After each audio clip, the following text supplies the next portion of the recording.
আসসালামু আলাইকুম। মাত্র ফজর নামাজ পড়ে বের হলাম। দেখতে পাচ্ছেন এই পরিমাণ ফর্সা হয়েছে। ফজর নামাজ পড়তে পড়তে জিকির আজকার করে বের হইতে এতটা পর্যন্ত ফর্সা হয়েছে, এখনো পর্যন্ত অন্ধকার দেখা যায়।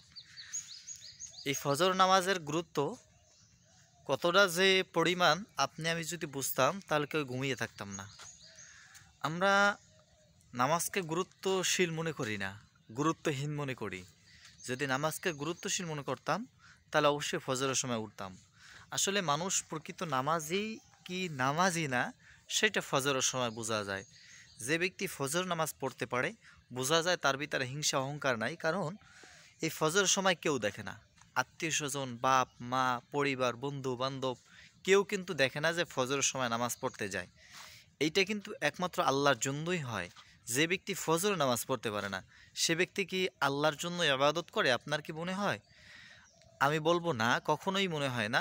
শুক্রবার দিন আসলে সবাই ঢোল ডাক পিড়ে যেরকম মসজিদে যায়, স্ট্যাটাস দিয়ে মসজিদে যায়, সেটা কিন্তু মানুষকে দেখানোর নামাজ। যেইটা দেখানোর জন্য হয় সেটার বিনিময়ে আল্লাহ তালা কিছুই দিবেন না। আল্লাহ তালা ময়দানে মাহশারে বলবেন, হে বান্দা তুমি ইবাদত করেছো?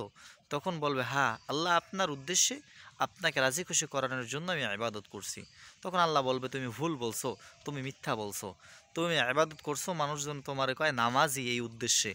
এই উদ্দেশ্যে যারাই ইবাদত করবে তাদের উদ্দেশ্য হলো আল্লাহকে পাওয়ার না, বরঞ্চ মানুষকে দেখানোর।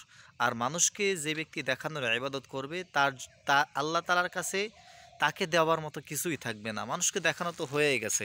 এই জন্য আমাদের ইবাদত যেন আল্লাহর রাজি খুশি করার জন্য হয়, মানুষকে দেখানোর জন্য না। মানুষকে দেখানোর জন্য ইবাদত করে কোনোই ফায়দা নাই। এই ফজরের সময় মানুষকে দেখানোর ইবাদত করা হয় না, হয় শুধু আল্লাহ তালাকে দেখানোর ইবাদত। ইনশাআল্লাহ ফজর নামাজ পড়ুন, উঠুন, সকালবেলা দেখুন, ইবাদত করুন, জিকির করুন, ভালো লাগবে। নফসের ভিতর থেকে নফস শয়তান দূর হয়ে যাবে এবং কলবটা যখন পরিষ্কার হয়ে যাবে তখন আপনি পুরো মানুষটা ভালো হয়ে যাবেন। আর যার কলবটা অপরিষ্কার সে পুরো মানুষটাই অপরিষ্কার, কালো, দেখতে কুচকুচে, নিষ্ঠা সব থেকে। আর কলব যার পরিষ্কার পুরো মানুষটাই পরিষ্কার ইনশাআল্লাহ। যদি উপর থেকে চামড়াটা কালো হয় আসলে মানুষটা কালো নয়। এজন্য কলবটাকে পরিষ্কার রাখুন, ইবাদত করুন, কলবের ভিতর থেকে কালাত্ব দূর করুন ইনশাআল্লাহ। ভালো থাকবেন, সুস্থ থাকবেন। দাওয়াত রইল, নামাজের দাওয়াত। পড়তে গিয়ে নামাজ পড়বেন 5 ওয়াক্ত ইনশাআল্লাহ। আজকের ভিডিও পর্যন্তই। ভালো থাকুন, সুস্থ থাকুন। আসসালামু আলাইকুম ওয়া রাহমাতুল্লাহ।